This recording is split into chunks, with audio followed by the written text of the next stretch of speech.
You're welcome to another episode of Cheef and Chart. It's your man Don Bucks. This is brought to you by Rap and Dodo Home and Money Conversations. This show we talk about options trading in the charts. So if this is what you're into, make sure you hit the like, subscribe, notification bell so you know when I'm going live talking about these plays.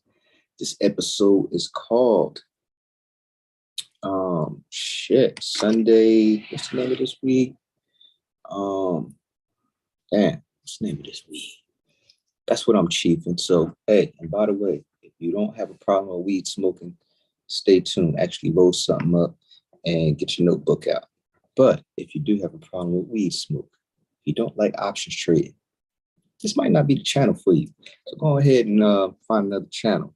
But this episode is Apple Sundae. Apple Sundae. Never had this strain before. Of course, y'all know this ain't no lazy weed because I don't like to be lazy. And that's a misconception we had about weed for a long time. We thought all weed made you sleepy. It's crazy. It's crazy what information can do. Education, educating yourself. This novel idea called educating yourself.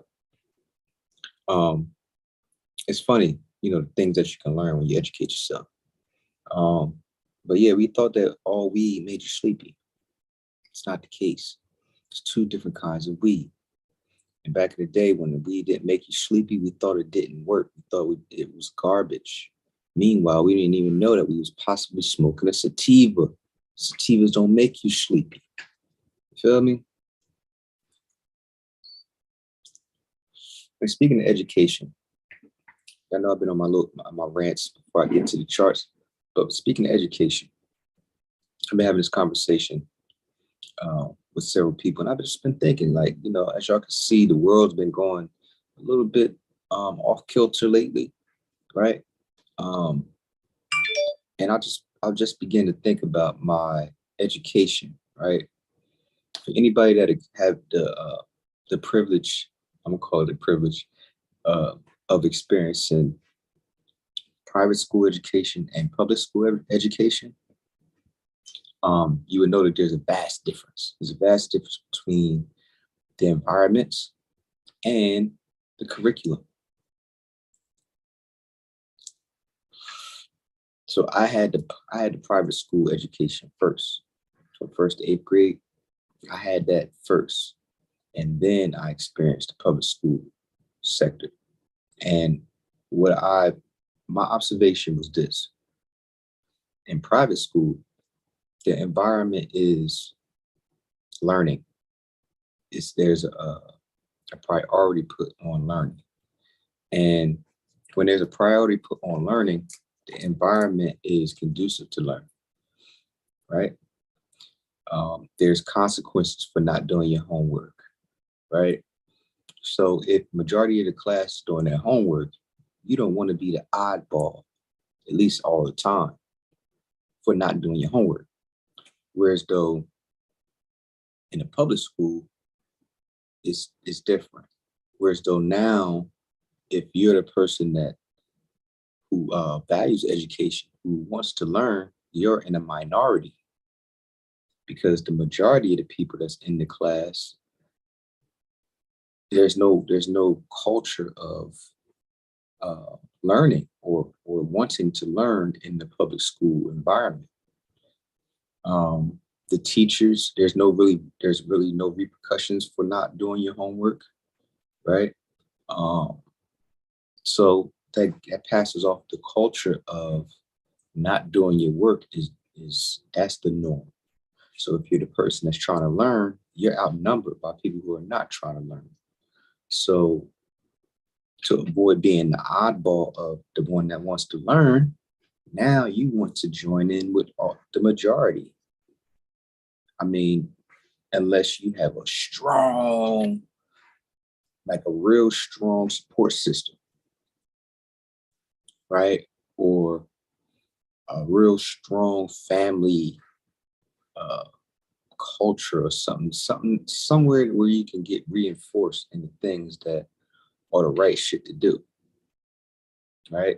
Unless you have that, you are going to venture into the majority.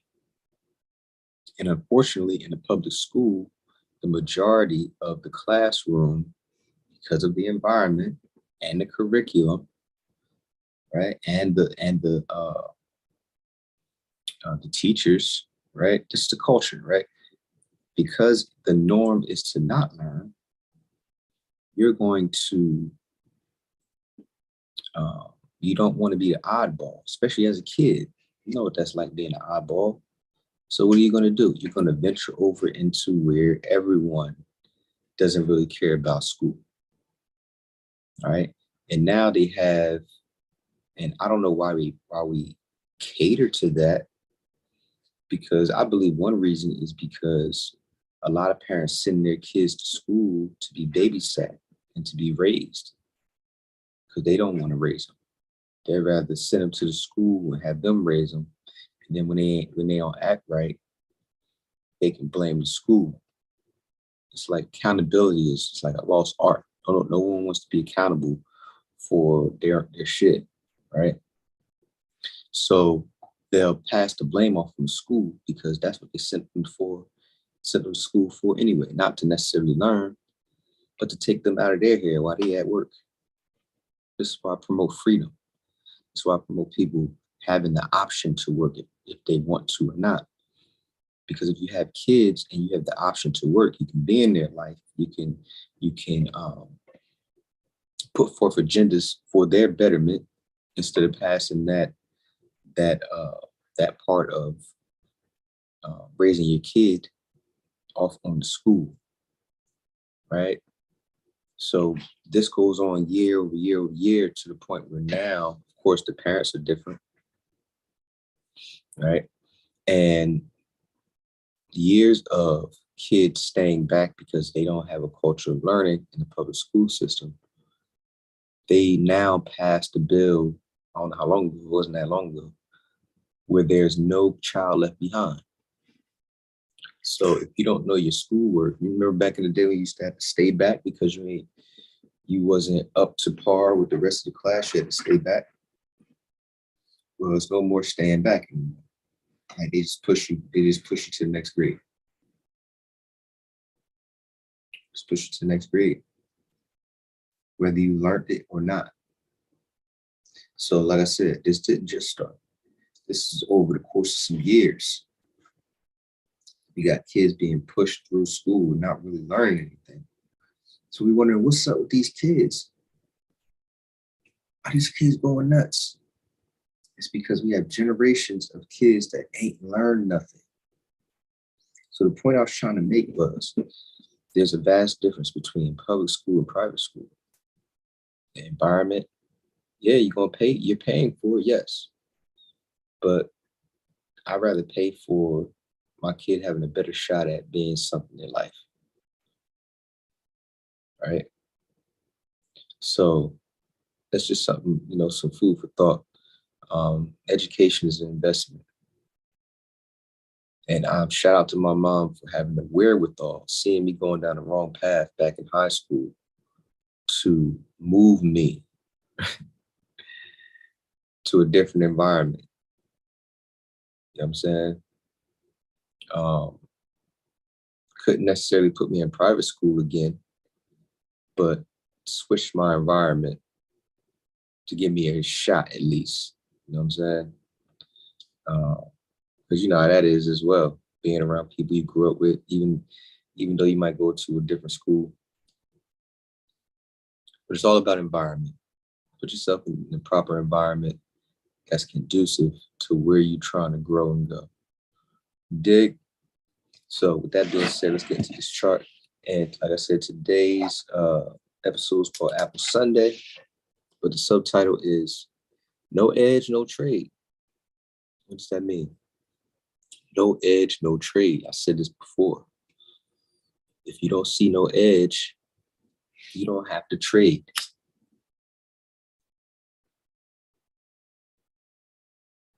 Mm, mm, mm, mm.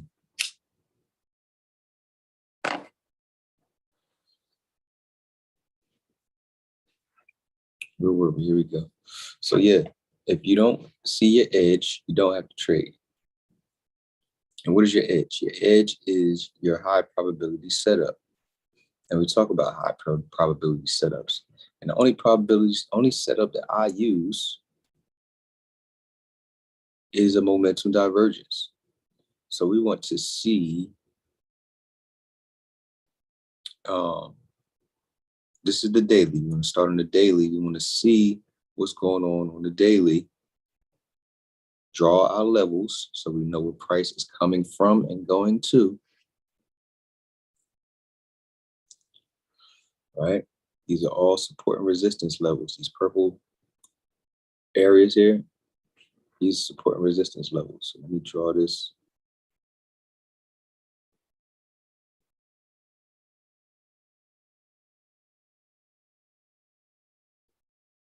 This here. She's a level. I don't know. So levels are where price has been 2 times or more. It has been on the upside and where it's been to the downside. So here we got, look, it stopped here once.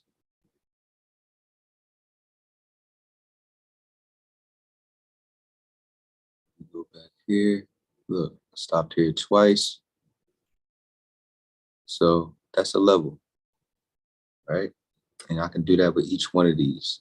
So you want to draw these levels so you know where price is going to and where it's potentially going and potentially stopping at. Okay. So that's what we're doing. Draw this all the way back here. Watch.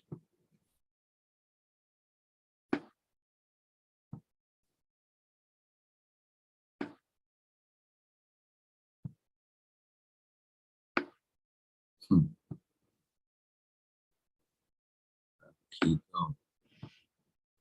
Because price has memory. Price always going to go where it was before.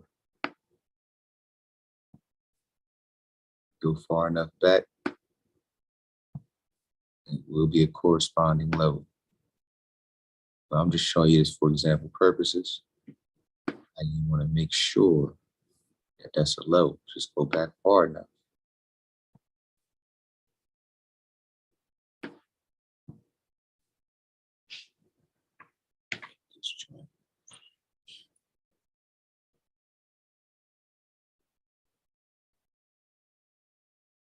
Look at that. See?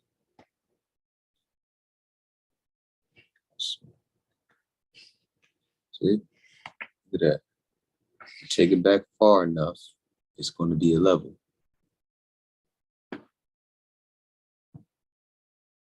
So where price has been 2 times or more. So here's 1, 2,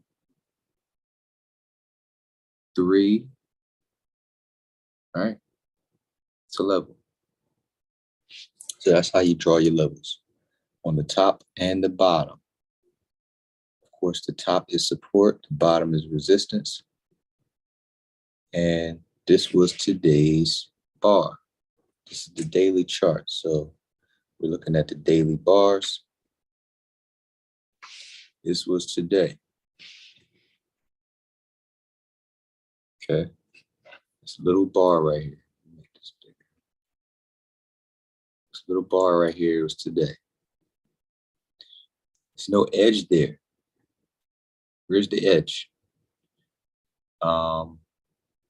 Is there a new low in the MACD? Nope, because the last time we went up and came down right here.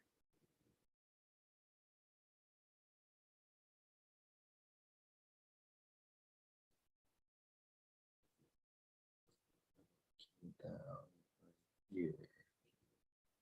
Up, came down, boom. So the MACD was here, the last downswing. As you can see, it's not there yet. So it's not a new low. And guess what? It's not a new high either because it's going to curve down. So there's no edge there. Now, if that was still pointing up, that's a different story. But it's pointed down, which doesn't necessarily mean price is going to come all the way down and crash. It does mean that the momentum has slowed down. It could still be going to the upside with slower momentum or lower momentum.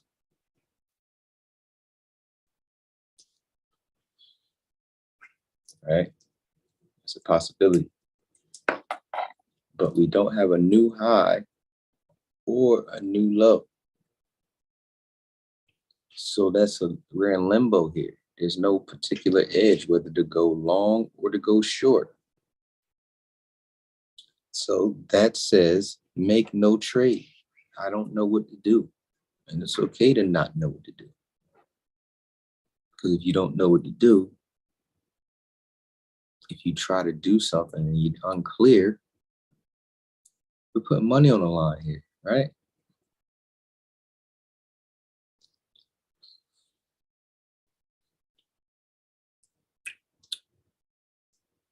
I'm sitting here trying to figure out, do I like this apple sundae? It's crazy. It tastes good, though. Unique, shall I say. It tastes unique. All these weed flavors that came out while I was on house arrest and probation, man, I missed a whole lot of weed.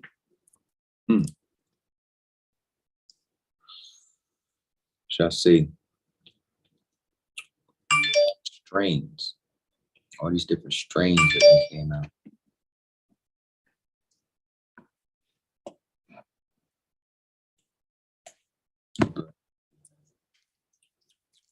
Not bad at all.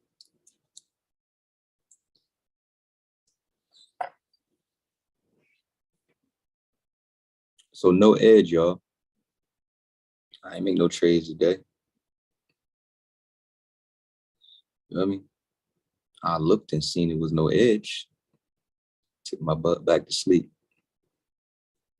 So yeah, when there's no edge, no trade. There's no sense of trying to force something and then lose money. All right. So we'll see tomorrow. Now, if this creates a new low tomorrow, y'all know what to do then. So where was the low? Last swing was right here. So if it goes below here, if it goes below, should I say the zero line tomorrow, I'm going to be looking for strength in weakness if I'm playing anything that is pertaining to the SPY. But it's too many levels here, man. Really though. There's too many levels in here, man.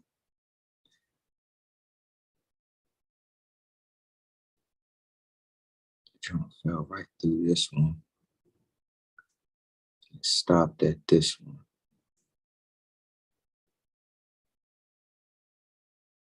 It's in here. It's at this level. So it's too much going on here. It's too narrow to be trying to, you know what I'm saying? The support and resistance is too narrow. And trading in ranges is an unsavory environment to be trying to trade in anyway. So no edge yet. Y'all see what I see? Y'all don't see no edge.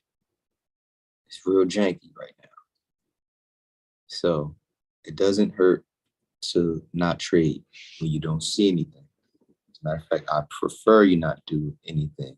Because like I said, we're doing high probability things only. And that, what we see here is not a high probability situation. So with that being said, no edge, no trade. When you don't see anything clearly, don't bust a move. All right. If you want to learn how to swing trade like this, make sure you hit the description of this channel. Feel free to grab the course. Also, if you haven't already, hit the like, subscribe, and notification bell so y'all know when I'm going live. It's your man Don Bucks. This is Cheef and Chart. Always remember, ain't no competition. It's never any competition. It's always you versus you. See y'all tomorrow.